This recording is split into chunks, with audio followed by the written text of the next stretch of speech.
All right, peace, family.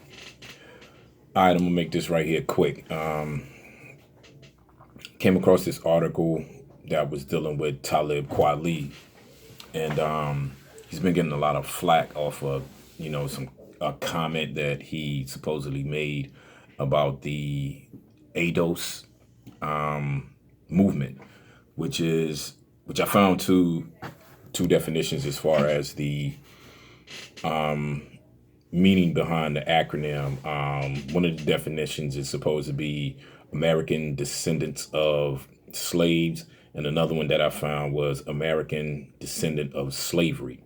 So, whichever one you want to pick, it really doesn't make a difference. It's still dealing with the same thing. But anyway, this is something that he supposedly, has been catching flack from as far as, the comments that he made saying that, basically it was, a bunch of shit, a bunch of bullshit, which personally, I don't know. I really don't care about that shit. Love Talib Kweli. I've been a fan of his music since, the brother came out with Most Def with their first album. And, ever since then, I followed his career. And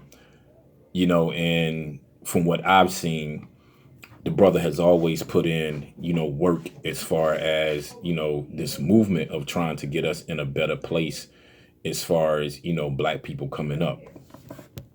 So I'm not going to get on here and talk about, whether he's right or if he's wrong. And the sister that he's supposed to be having his beef with, I'm not going to come on here and talk about her as well, because my thing is that's some shit that we need to get away from. And I think it's a problem in our community where it's been holding us back, because you got niggas that want to beef all the time. And I used to watch certain platforms where it was like that shit was the order of the day, and then I had to sit back and be like, what the fuck are y'all accomplishing, man? If you're gonna have shit like that, debate with these motherfuckers that have gotten us in the condition that we're in.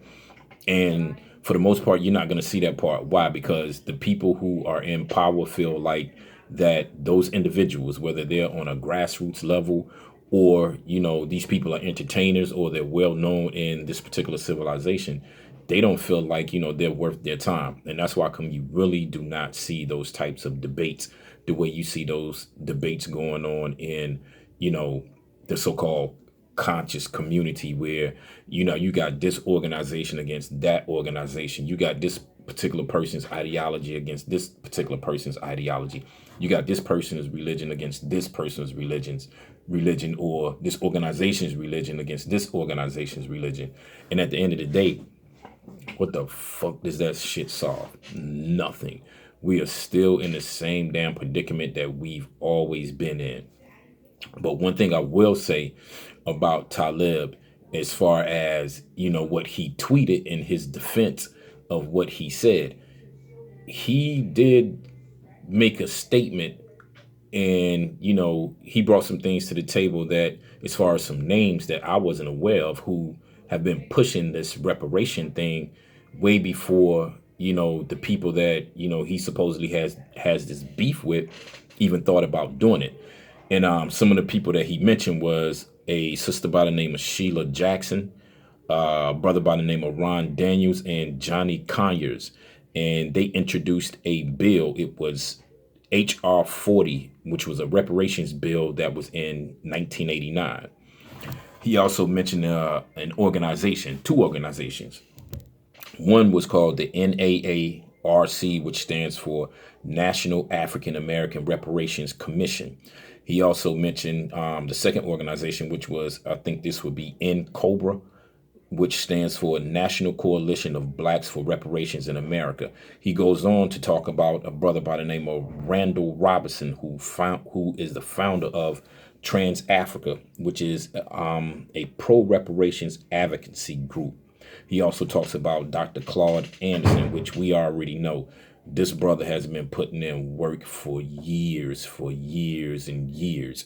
He also talked about another brother by the name of Derek Hamilton. So there have been people that have been, pushing this thing of reparations for a long time. So this is what my video is going to be about. Like I said, I'm not getting ready to, come on here and talk about whether Talib was right or whether he was wrong or whether the sister was right or wrong. But what I am going to say is this. There is no reason to reinvent the wheel. And I feel like that's what a lot of our people are doing on an individual level. And I think as, some of these recent organizations that have been coming out. And the reason why I say that is because of this. There have been people that have came before us, before some of us were even born. And some of us, those people that we would consider the elders, lived during the formation of these particular organizations and individuals that came out who had solid plans, who had a blueprint that would help us and get us out of the condition that we're in if we would just follow those damn programs. And that's the problem. Niggas don't want to follow shit. Everybody wants to have the fucking big head. Everybody wants to be the damn chief and have, motherfuckers up under them to the point where, if I don't agree with you, then my shit is null and void and needs to be thrown in the trash. All of us are not going to fucking agree. Period.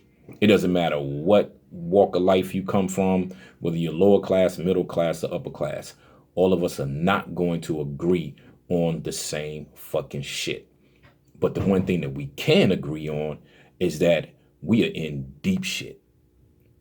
So damn deep that shit is up in our fucking nostrils now. So while everybody is wasting time talking about my daddy is bigger than your daddy, my sister is bigger than your sister, my aunt knows more than your aunt, that's a waste of fucking time, man. The Most Honorable Elijah Muhammad, whether you agree with the Nation of Islam or not, whether you support the Nation of Islam or not, Elijah Muhammad came with a plan, with a blueprint, to the point where the Nation of Islam was one of the most powerful organizations on the face of the planet. And they had a blueprint that would help bring us out of the conditions that we're in. Now, mind you, a lot of people don't want to deal with the ideology. Cool. Well, what about the ideology of economics? Because here you have a man, I think the messenger went to the 3rd or the 4th grade of grade school, but he was taught by another man for 3.5 years. And out of those 3.5 years, look at what he built. Now the nation fell, but Minister Farrakhan, with the help of others, was able to bring the nation back, and the nation is still strong. Even though a lot of people say that, they're not as relevant as they used to be, they're still relevant. But there was a blueprint there. And a lot of those people that were in the nation, who were not in the nation before, they were cutthroats, they were thieves, they were murderers, they were pimps, they were hoes, they were so-called lowlifes of society. But those are the people that occupy the Nation of Islam. And there have been some brilliant, brilliant minds that have come out of the Nation of Islam, whether you agree with their ideology or not. Let's go even further. Let's deal with Marcus Garvey. He had a blueprint. He had an economic blueprint. Let's deal with let's even deal with the Hebrew Israelites. Now, me in particular, I love ISUPK. Do I agree with everything that they talk about? No, but I love them brothers. Love Brother Tazariak. I think the guy is phenomenal when it comes to speaking. And there's a lot of things that I've heard him talk about where, he was on point with that shit. Matter of fact, hell, I haven't heard too many things that he wasn't on point with. But the point that I'm trying to make is that they have a program. They have a program.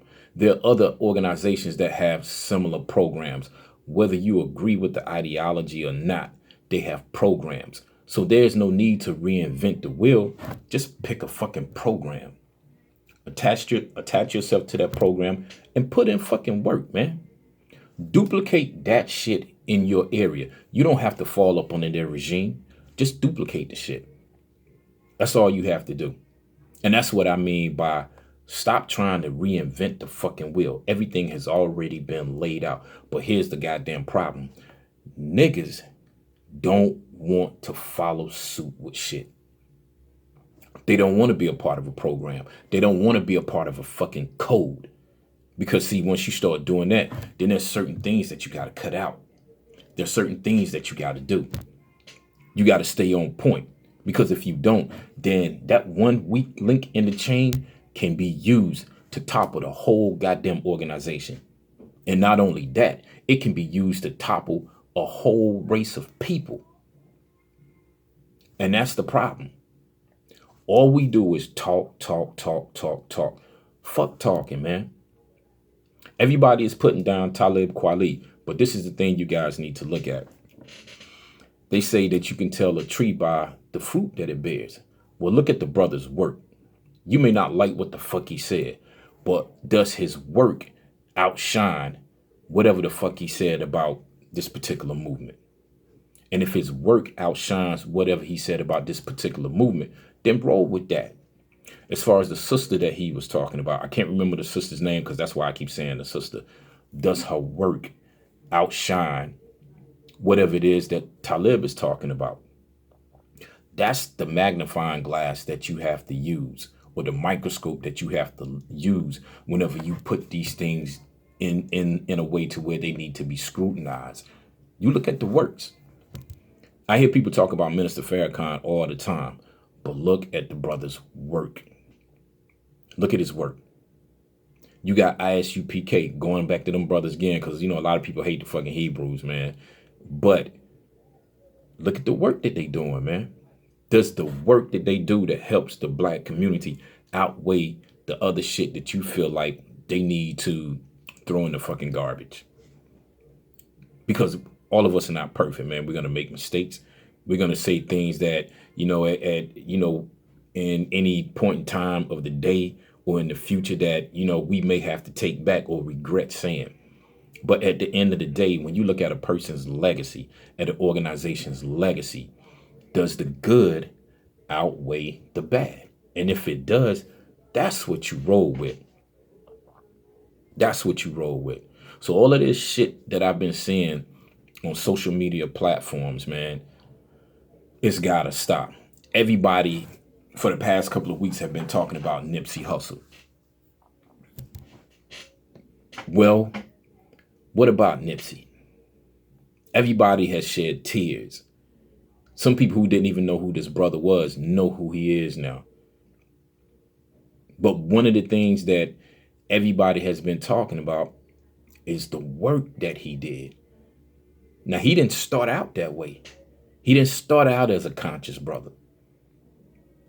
But someone or something changed his mindset. And then instead of him bragging about it, instead of him putting down another man's work because he didn't agree with what the fuck that man was doing, he just put in work. He did his job. Now, why am I bringing Nipsey up? Because that's a blueprint. Follow that blueprint. Use that to your advantage to go back to your neighborhood and build your shit up. If you want to honor this brother, meaning Nipsey, or any of our ancestors, or any of our brothers and sisters that, you know, have gone on to the ancestral realm too early, honor them that way. Pick up the mantle and run with that shit. We don't have time for motherfuckers to sit back and keep debating on who's got the bigger dick. Everybody got dicks. Some people know how to use theirs, some people don't, but everybody got one. It's just like that damn saying. Everybody has an asshole. Everybody. Or everybody can be an asshole. What do I mean by that? What do I mean by that? Assholes are just like opinions. Everybody has one. That's what I mean by it.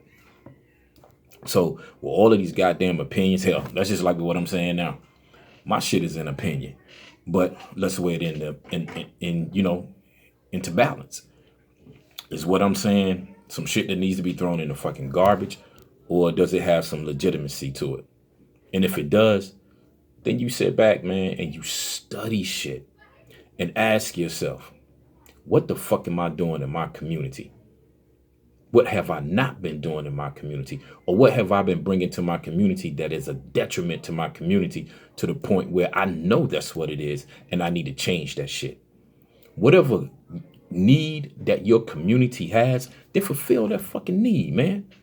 Because when it's all said and done, me personally, the people that have brought us pain, misery, killed our men, our women, and our children, they're not going to give you no goddamn reparations.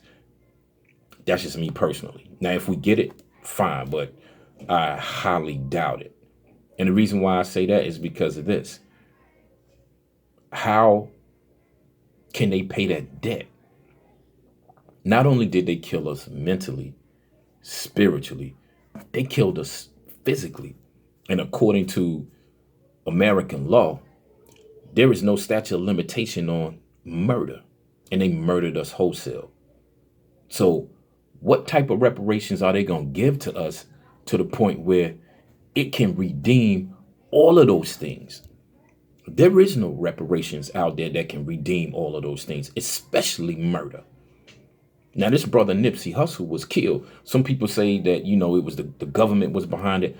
I don't know. But there is nothing that you can offer to his family, to the woman that loved him, that would redeem this horrific act. Nothing. So what the fuck makes y'all think that reparations is going to do that? The only thing that will redeem that, and it still won't be a redemption, is to watch this shit burn. Watch it fall. That's the only thing that will probably equal the satisfaction that we would have, is watching this shit that has caused our goddamn demise fall to the fucking ground. And the only way you're going to do that, there are two ways you can do that. One, you can build up your own system that will rival this country, or you can build up your system that will rival this country and surpass this country and watch that shit fall by just building your shit up, or by building your shit up and then attacking it the way it attacked you. Those are your only two choices. Because according to what I've learned, there is no people in the annals of human history that has ever won their freedom from an oppressive people by a goddamn vote. It had to be some killing, some bleeding, and some dying. That's how these 13 little colonies became the United States of America. They had Paul Revere and some Minutemen and some goddamn regular citizens that took up arms and went against Great Britain. And they won their goddamn freedom. Now they 50-some goddamn states in one of the most powerful goddamn countries on the face of the planet. Now, am I advocating violence? No, I'm not. I'm just making a logical, rational statement. That's the only way that shit is going to happen. So if you guys are not willing to take those particular routes, because I gave a few routes, then shut the fuck up with the debate, man, because I'm sick of hearing that shit. Link up with the motherfuckers you can link up with that are willing to put in the work, and build your communities up, build your society up, build your nation up by any means necessary. So this is Hakim Muhammad giving y'all my thoughts on this shit as far as, the ADOS movement and Talib Kweli and the sister that he was talking about. You can take it or leave it. But other than that, that's all I got to say about it. So until the next time, peace.